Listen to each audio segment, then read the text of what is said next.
Back on the Bernie and Sid show.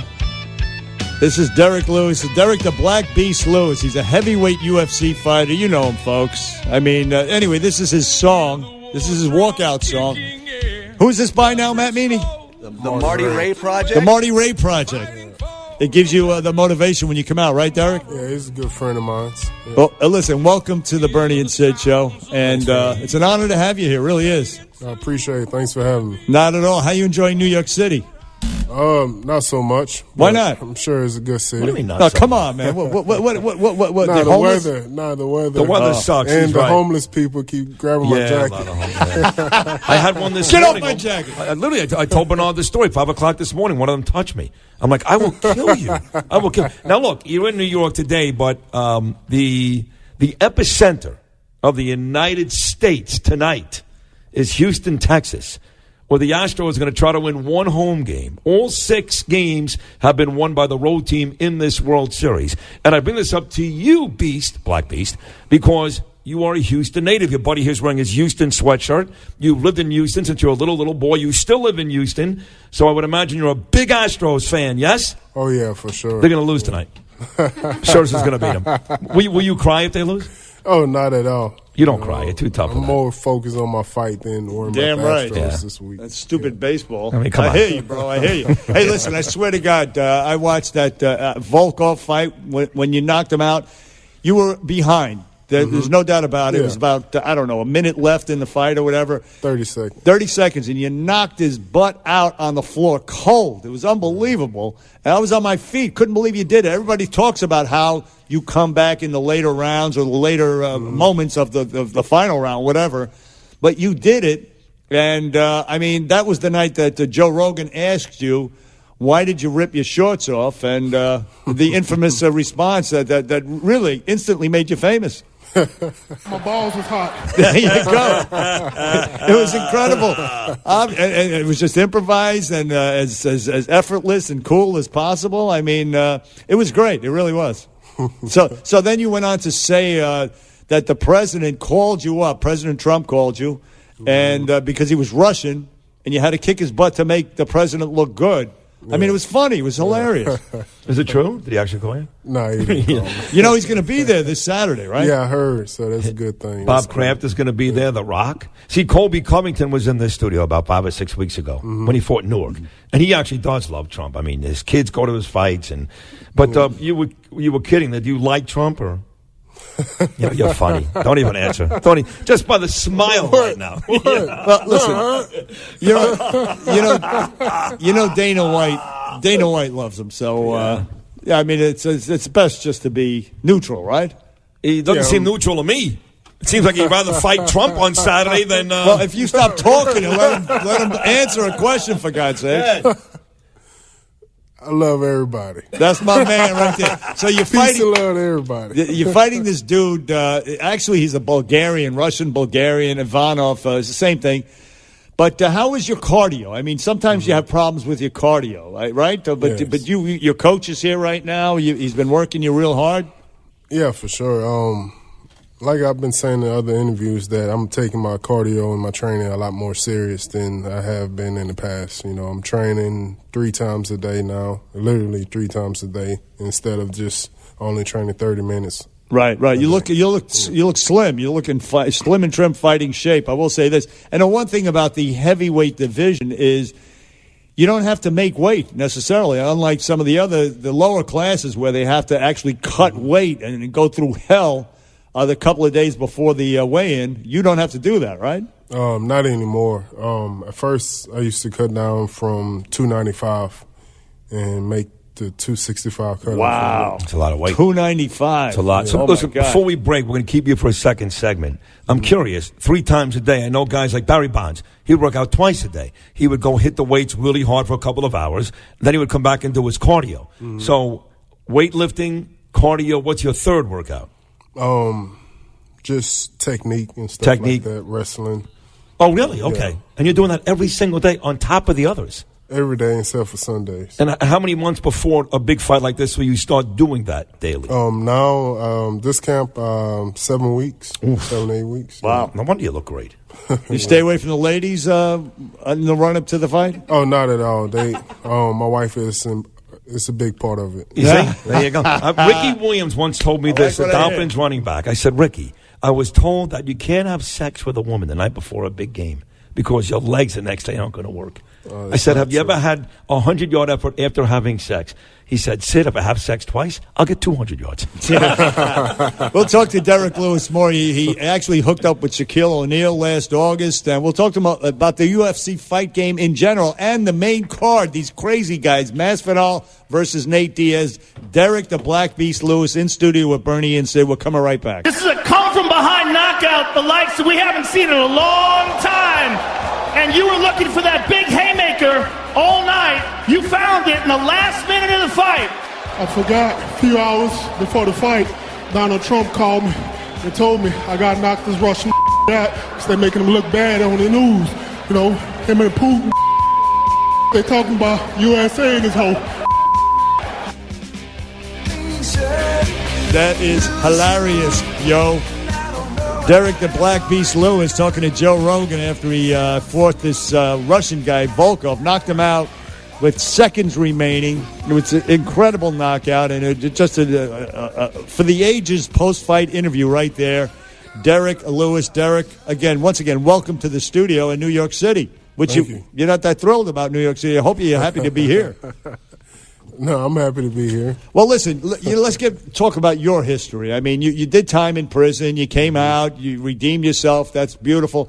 And you trained with George Foreman to box. But you decided, hey, I like this brawling in the MMA much better than boxing. Oh, yeah, for sure. You know, only reason why I did it like that because I felt like MMA was way easier to do than boxing. Easier? Yeah. That's weird. I would think it's much more difficult. I mean, boxing, you're just punching. Here, you got all kinds of stuff flying all over the place. Yeah, it's because I'm really a street fighter. I love street fighting, so MMA to me is like street fighting. You know? Right. You do everything. I'm not a martial artist, See, but I lived in Boca Raton, Florida for 16 years. Spent a lot of time in Miami when Kimbo Slice was the man. And he was like the original street fighter, right? Was that a guy that you... No, really. I didn't look up to him or nothing like that. If that's what you're about to say. That's not. You see, you don't look no, up to I was people, fighting in the streets probably before Kimbo Slice. Yeah, you were a street guy. I mean, obviously, you had a hard scrabble upbringing, to say the least, down in Houston. And also, by the way, I must mention, you were like a hero during Hurricane Harvey. I mean, you rescued people with your truck. You took they were stuck in the water, and you pulled them out, that kind of thing. I mean, you're a good guy, right? Yes, but I'm not no hero and nothing like that. You know, I was just doing what needed to be done. Right. Okay. And he's a humble hero, which is very nice. I like what I hear. See, J.J. Watt, he takes all the credit. I know you're a big Texans fan. I know you are. You a Deshaun Watson guy or a J.J. Watt guy? Deshaun Watson. He's the man, right? Yeah. Damn snappy. Seen that play he did last week? I did see that. Kicked in the eye and made that throw? Yeah. That guy's one of the best quarterbacks that nobody talks about. He did something like that 2 weeks ago, too. And Clemson did it all the time. All the time, right? Mm-hmm. So he's your favorite Houston athlete? Yeah, him and Hopkins. Yeah. DeAndre Hopkins. Yeah. What about Jose Altuve? You're more of a football guy. Oh, yeah, I like Jose, too. Yeah, Jose's he's a cool. short guy. He's small, he's up to your knee or something like that. But that's all right. Listen, so with Derrick the Black Beast Lewis, he's fighting on Saturday night, UFC 244. It's going to be a real event. You got Masvidal versus this crazy Nate Diaz. These are two street guys like yourself, Derrick Lewis, but you are fighting a Bulgarian named Ivanov, whatever the hell is. But whatever. You have about 10 to 15 pounds on him. Do you guys talk trash? I mean, you don't strike me as a trash-talking type of guy, but does anybody ever do that with you? Not really. You know, so trash-talking really doesn't matter in MMA to me. So you wouldn't be a fan of Conor McGregor's style then? Yeah.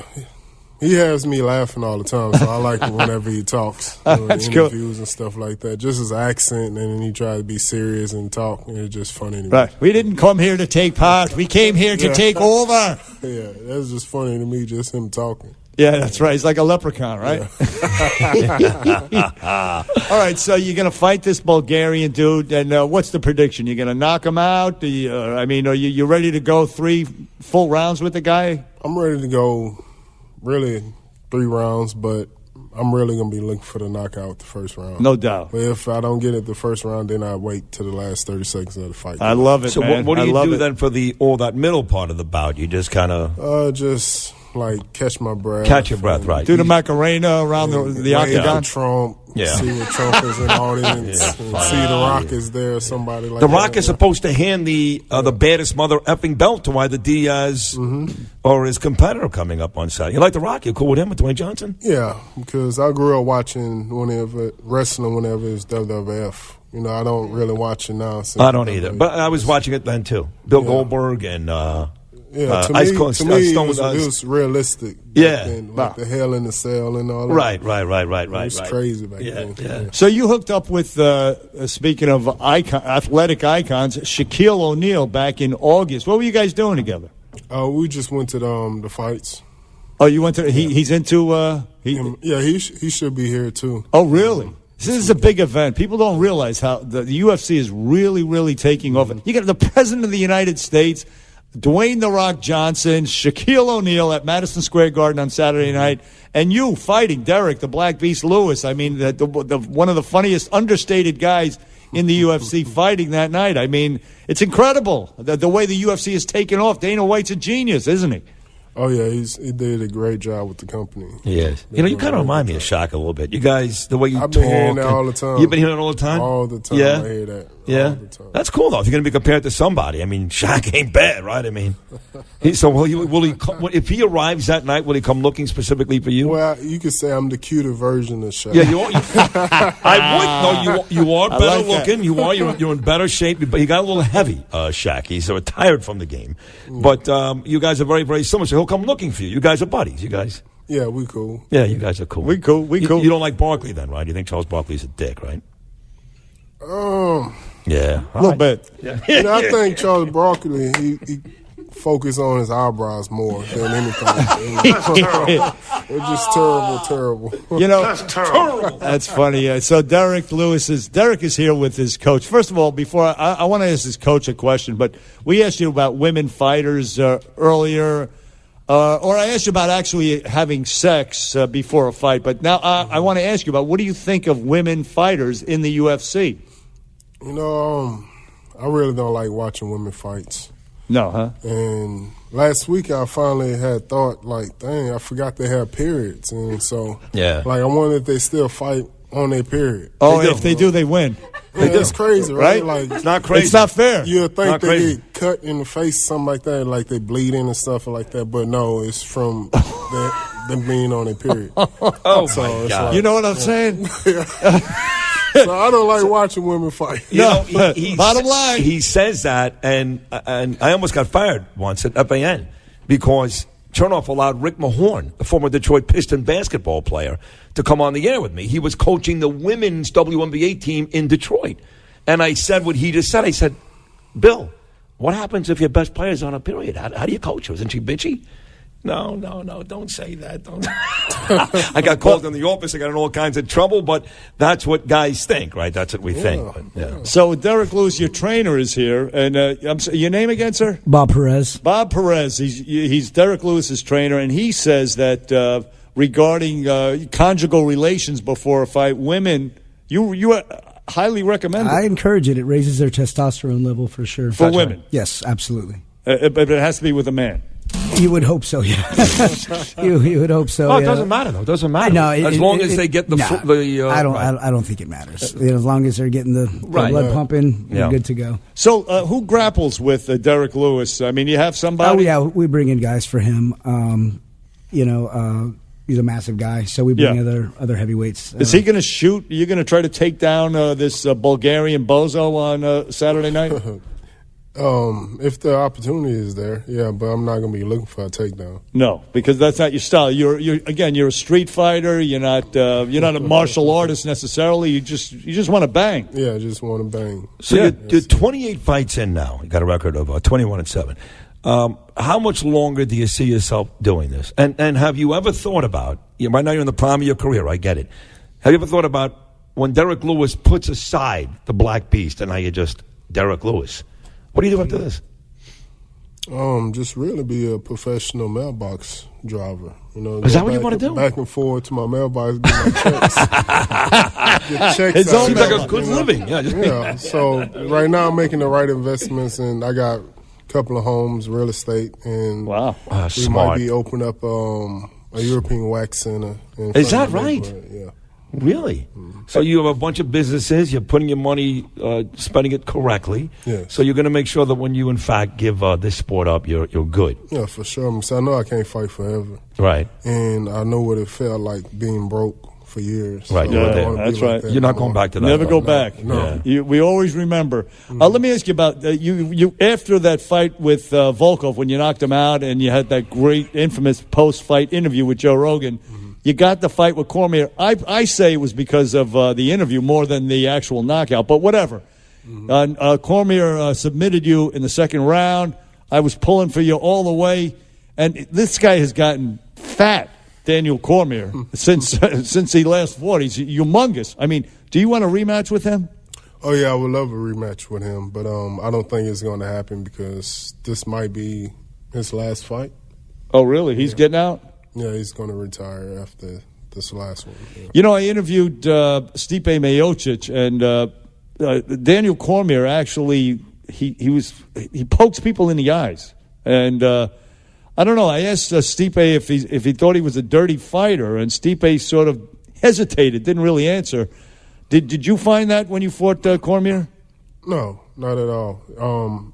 He didn't try to throw no punches with me, so he just went in for the takedown every time. So he didn't throw not one punch standing up.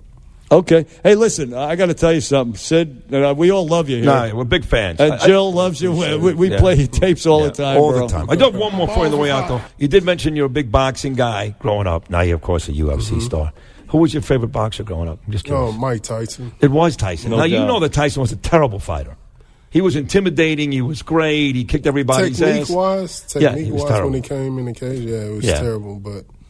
You know, he's still the man. He was my favorite too. Can you imagine him? Can you imagine him in the octagon if he was just coming of age today? He'd be just unstoppable. Yeah, for sure. Especially back then, because I believe the heavyweight division is a lot better now than it was 20 years ago. Right. We need to get Mike down to the Garden, by the way. You know, he's in Brooklyn all the time. We should get Mike down to the Garden. He's a big UFC fan. Yeah, he really is. Yes. So listen, Derrick Lewis, we wish you all the best. So we thank you for coming in, and we'll be watching. I will anyway. Pay-per-view Saturday night. I think Sid's going to actually be there. President Trump's going to root for you as well because you remember the shout-out last time with Joe Rogan. So that's cool. Yeah. That's right. Make America great again. Come on, Derrick. Let's do this. If he shows up, you have no choice. You're fighting a Bulgarian. 2020, you got to vote. You're representing. Anyway, there he is, Derrick Lewis, Saturday night, folks. The big UFC 244 down in the Garden. It's on pay-per-view Saturday night. It's going to be fantastic. We love Derrick on the Bernie and Sid Show on WABC. We're coming right back. Winning machine.